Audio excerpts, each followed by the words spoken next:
New York and on the new Hot 97 app. Ebro in the morning on Hot 97. Ebro in the morning. Listen, ladies and gentlemen, we have friends of the show, Mysonne and Carmen Perez of Justice League NYC. The original arrest for Meek Mill, when you go back to when he was 18, 19 years old, they said he had a gun on him. He was walking into a corner store, and then he chased two cops, saying he was going to kill two cops, and he ended up beat up. In what planet and in what movie does a 19-year-old with a gun chase two cops, threatening to kill them, and no shots get fired, and the kid ends up beat up and in jail? What planet does that happen on? The same planet where Trayvon chased the man with a gun that cornered him in the corner, and he lost his life. So it's the same exact planet. It's just, it's just that it's Meek Mills, and we're able to see it because he's a rapper that we know. Right. And, and that's pretty much what I wanted to talk about anyway, is that, I'm like, Meek is a dope rapper, he's good, but he's made progress. He's made progress, and I don't agree with everything Meek does. I don't agree with a lot of stuff, but this is injustice. So you have to put to the side your personal feelings about Meek and realize that this is happening to young black people, not just men, every day. Well, and if it wasn't Meek Mill, we wouldn't even have a high-profile moment, because we've had this discussion already, right? For how many years have we been having this discussion about the justice system, right? And that's what we got. And now we're here with a high-profile person that allows us to go, yo, wait a minute.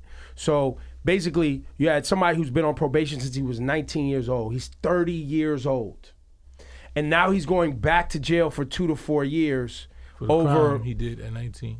Over a crime that he committed at 19. And then these two things they got dismissed already. The St. Louis airport got dismissed. The motorcycle incident got dismissed.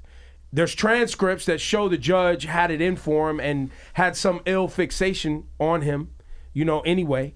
And so you have all of this evidence, and if he wasn't high profile, he doesn't get the attention. So now here's a chance for us to bust the justice system open in a certain type of way and really have critical discussion, right, Carmen?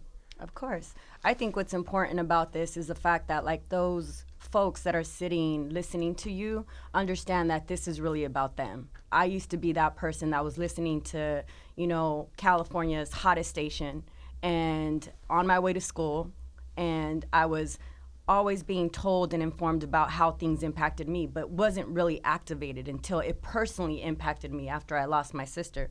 And so for me, understanding the criminal justice system, understanding that there are so many black and brown men that are being funneled, but also women are now being funneled, right? It's been a significant increase of women that have been taken into the system, but this can happen to anybody. And this is not about Meek Mill. This is about the fact that this man has been on probation for 10 years. As a former probation officer of Santa Cruz County, I've never seen that in my life, right? We don't have people on probation because what that does, it sets you up for failure. And that's what it's doing to Meek, right? The fact that he's gotten his life together, he has a child, he's contributed back to the community, that would then send a message. If you do good, then you're gonna get good results, right? You're not gonna be penalized for doing good. But this is sending a different message to his fans, is the fact that, you know what, it doesn't matter how much money you got, it doesn't matter how much popularity you got, it doesn't matter if you got lawyers, it doesn't matter if you do good. As a black man or a brown man, you can be put in prison. I mean, who's a young man, Brock something, the dude that the Stanford kid that raped the girl while she was sleeping, or knocked out or drugged or whatever she was, and admitted to raping her, right? Yes, Brock Turner did 3 months. He was sentenced to 6 months in jail, and you got somebody who popped a willie. The ADA, assistant district attorney, and the probation officer says, do not put him in jail. And you still do it. And you still do it. See, well, here's what I want to try to unpack, right? So you can have the Brock Turner case. You have a first-time offender, white Stanford kid. So while it's fucked up, I can see how he maneuvered out of it, and he's from a rich family, right? And the reason I put it that way is because in our brains, we've been so programmed. That's exactly what I That was we about to can, say in to our you. minds, go, oh, he's white, rich, Stanford. Now I see why he got off. That's the thing. That's the part that's not acceptable. And I'm glad you brought up, Mysonne, what you did about, like, because there are people, like, I noticed in my comments a lot, of course, there are people just being hateful and ignorant, but then there are people who are like, I don't get it. Meek Mill's a flawed dude. And I'm like, yeah, he absolutely is. Absolutely. And he did not we watched it. Meek did not make every right decision since his last legal issue. But the bottom line is, he's paying a price that is so heavy that, as his lawyer pointed out, even the prosecutors don't want him to pay it, and that doesn't make sense. And the kid who was driving the car that killed my brother-in-law, who was drunk, who left 3 teenagers to die as he ran and lied about it, ended up doing less than 4 years for killing 3 human beings. So you said was exactly right. Meek is just a great example, a name we all know that you could say, look at his story, look at what the judge did, look at what the lawyers wanted, look how this played out. It's just such a great opportunity to see the disparity. Than that, it's deeper what the system allows for. Because I think that's the bigger piece of this conversation, right? Because we could, like you said, you worked in California. You were a CO there, right? Probation officer. Probation officer. And you've never seen anything like this. Never. Right? So if we were to go around the country and find cities, counties that have this cruel and unusual punishment behavior as it's associated with black men and brown men, and now women we're hearing even more, can we now start digging in to find these individuals that are corrupting a system? Maybe that could have improvement if you have better, more honest individuals involved. Because I think that's a part of it. Because I've heard for a long time that Philly, right, the police, the commissioner, the judges, the prosecutors, they are all in the business of piping poor black and brown kids profit. into jail for profit. Yes. I mean, if you look at the case, there's a documentary called Kids for Cash, where there was a judge that had gotten a kickback of $1 million because they built a new facility, so he had to fill the facility. So he was sending kids to jail for 5 years for posting something about their teacher online, on Facebook. There is a young man who had posted something about his teacher. The young man gets 5 years in prison, gets a violation because his mom calls the police on him because he's at a party getting drunk. The kid does more time, commits suicide. So again, there's this miscarriage of justice that happens every single day, and it's about time that it's not about the DAs, it's not about the probation officers, it's really about the people that are being impacted. Your listeners are the impacted people. And that's who we need to listen to. Because for me, when I was younger, it was normalized. It was normalized that the police came, picked up my brother, picked up my cousins, right? That they were in the system. It was kind of like an initiation when my family came out. It was kind of like, and Mysonne could tell that story because he's formerly incarcerated. And he's a hip hop artist. And he knows how he's got to be on the straight and narrow. When we're protesting, we're saying, yo, Mice, you really can't be here if we're going to get arrested, even though he's on some other like righteous stuff, right? But at the end of the day, this man did good. And what message is this sending to society at the fact that you're doing good, you're not a threat to society, you're not a harm to yourself, but you still get 2 to 4 years. And it's about time that we come together. So what can people do, right? We know there's a miscarriage of justice. We know that there's a problem with black and brown people being funneled into a system that doesn't serve us. We know that this judge, and we should say her name is Judge Brinkley, right? This judge had a vendetta out for this man, right? But that's not although his case is unique, it's not an isolated incident. It happens every single day in America, right? So for us, we got to make sure that we put political pressure on, that we call out the judge, that we tell the governor to make sure to remove her from the case and release him immediately. And so we're having a rally today in Philly in front of I believe the Criminal Justice Center. I have the information right here. Yeah. There's also, we're asking people to send a letter to the governor, and that information is all online at gatheringforjustice.org.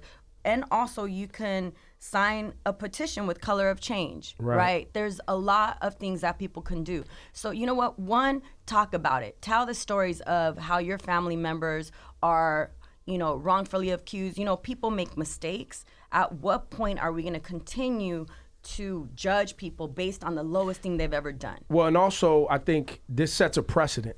Right. This is very important, I think, because if what we're saying is taking place very frequently, right, and as you termed it, miscarriage of justice, right, it's easy to get caught up in the idea that, like, yo, my boy got busted for the same thing. Why y'all care so much about Meek? Or why y'all care, my son went through the same thing. That's just the way the system is. And I think one of the few key components in this is that's not just the way the system is. Matter of fact, the system is what we make the system because we appoint the people that appoint the people, right? So we have a way to hold people accountable. That's something that we can change. Right? It also sets a precedent because if we're able to get Meek Mill's thing corrected, how many hundreds of other people can now get their things corrected because they were mistreated by a judge or by a system or something like that. So I think you got to make that real for people. Because while Meek Mill is Meek Mill, and we know that it's foul what's happening, by setting this precedent, it helps a lot of other people, correct? Yeah, I mean, what you said earlier is something we've been talking about for quite some time.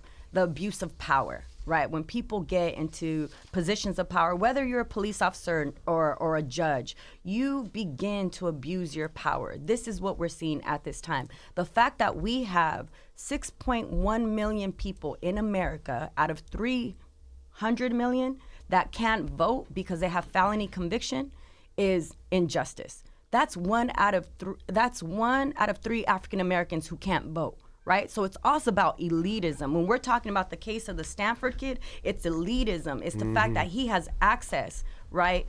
Also, the fact that there are 44,000 collateral consequences. So if you have a felony conviction, doesn't mean you come out of prison. It means that you've been convicted of a felony. You have 44,000 restrictions on your life. So we are setting people up to fail. And so if we can actually... And if they can get you young, right, they can get you at 18, 17 by doing some dumb mischief or hanging around the wrong people.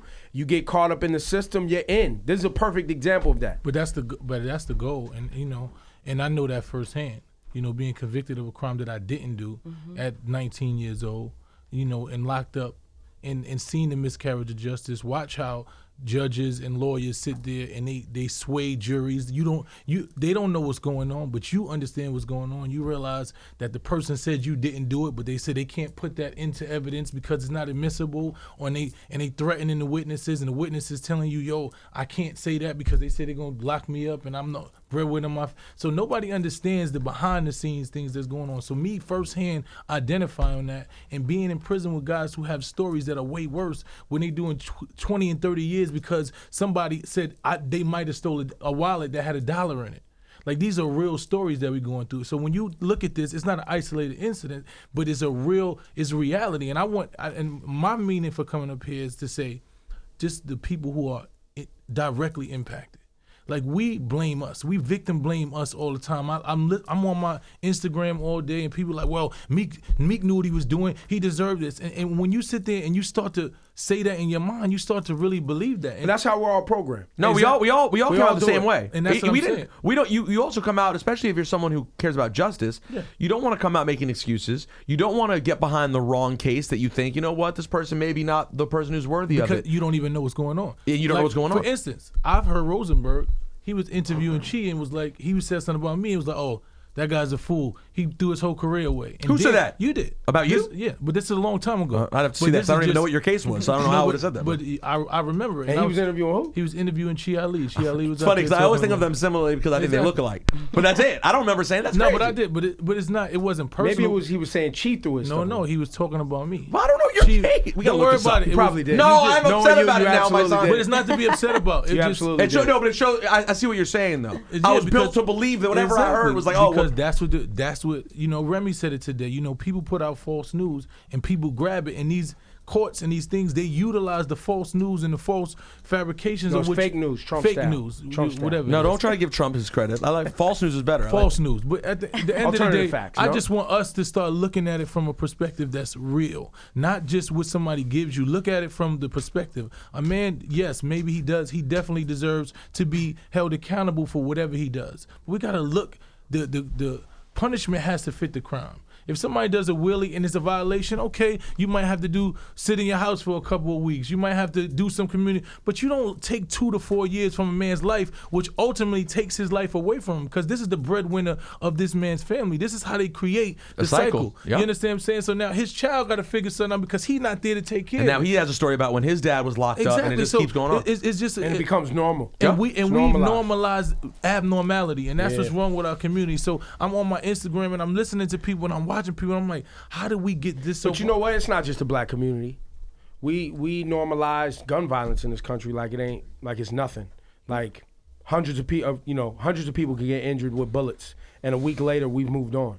Like, yeah, but in terms of specifically the jail experience, more people get celebrated coming home from jail. That's what I'm saying. But in the black community, that has been so normalized that, especially like, even since I've been in New York, the amount that you hear like, oh, so and so came home, he's going to do, and it's like a regular also in the Latino thing. community. I mean, we gotta keep it 1,000. Like, black and brown people get funneled into the system, right? Like, so many people are growing up without their parents because they have a parent that's locked up or a sibling, but we are so ashamed of it that we don't even speak out about it because we think it's normal, right? It wasn't until I left my community that I was able to then see the dark cloud lifted, and I was able to see that what I experienced, seeing my brother being hogtied was not normal.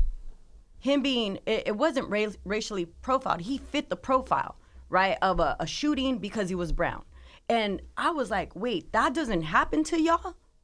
Like, when I was at UC Santa Cruz and my peers, none of them experienced half the shit that I did or witnessed with my siblings, my older brothers. And so for me, it's about advocating and making sure that it's not, we're not just talking about Meek Mill. We're talking about the hundreds of thousands, even I don't know how many millions that are impacted by the system, right? And we're also talking about, you all mentioned Colin Kaepernick. Shout out to Colin, who continues to support the work of Justice League. He took a knee, and people are trying to associate it with Veterans Day and a flag. It's not about the flag. It's about the fact that there's so much injustice, right? So it's not justice for all. It's actually about the fact that the flag and us as a society aren't living up to what it's supposed to be. Supposed to be. That's what the kneeling was really about. And also, too, because he was talking about a community that's impacted by police brutality and incarceration. And so it all is tied together. It's not about football. It wasn't about the military. And it's not about Meek. It's not. It's really not even about Meek.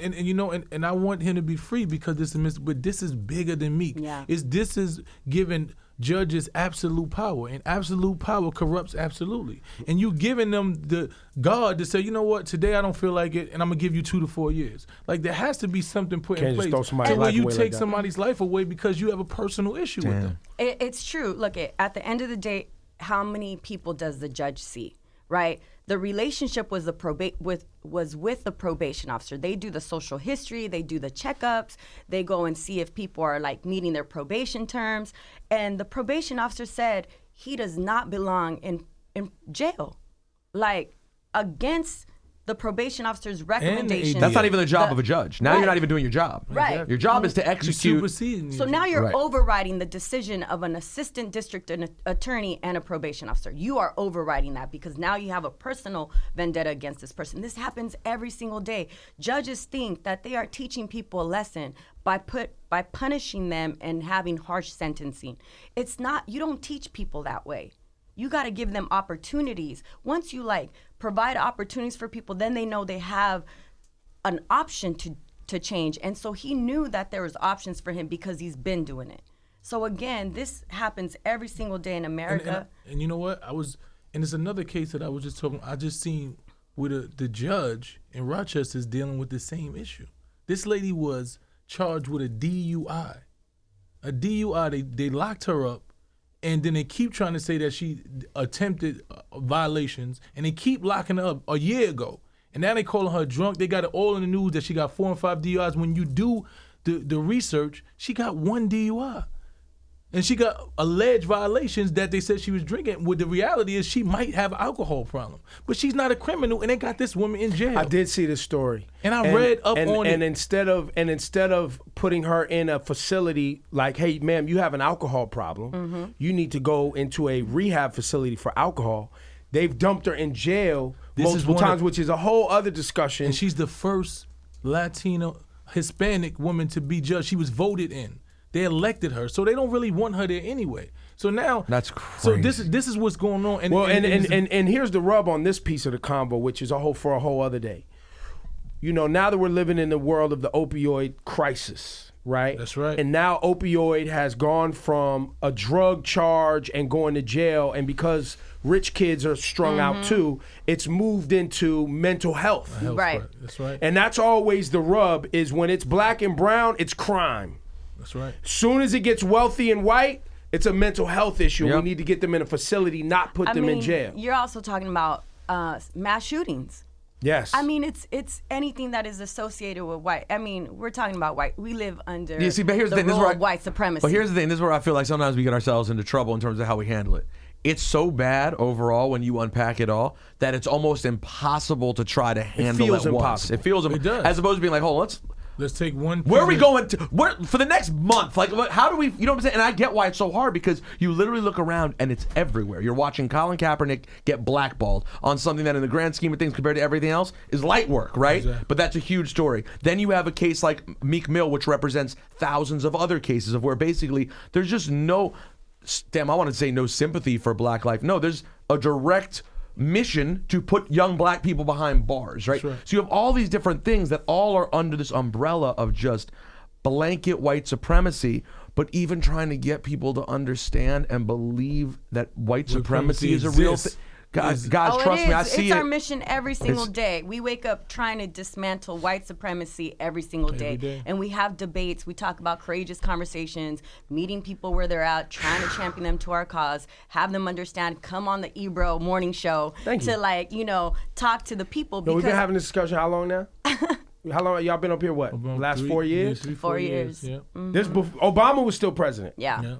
And we were talking about the injustices that were happening under that administration. It's a lot of still- work. The good old days. You good missed those injustices.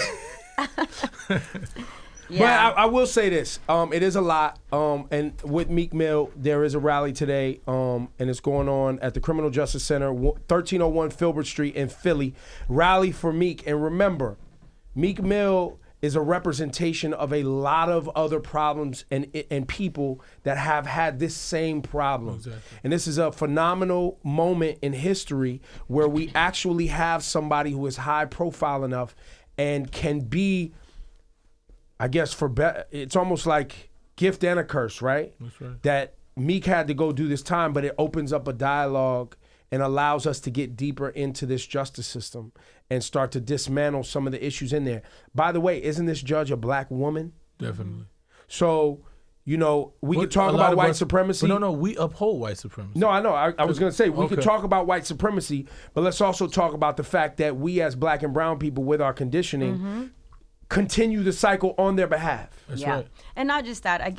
We'll have a conversation, a deeper conversation at some other time, but it's also about dismantling the system of oppression.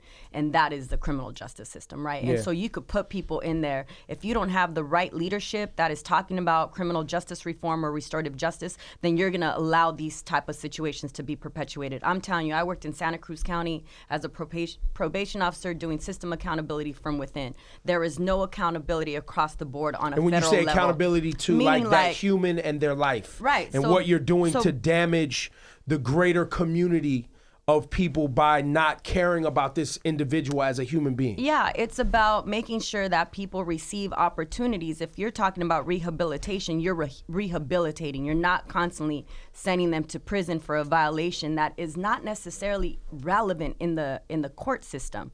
So in one county you could do restorative justice and system accountability and reform. In the next county, people are being penalized. They're being dehumanized. I mean, I saw it myself firsthand. It's the reason why I got out the system, so I could work on it from the outside looking in.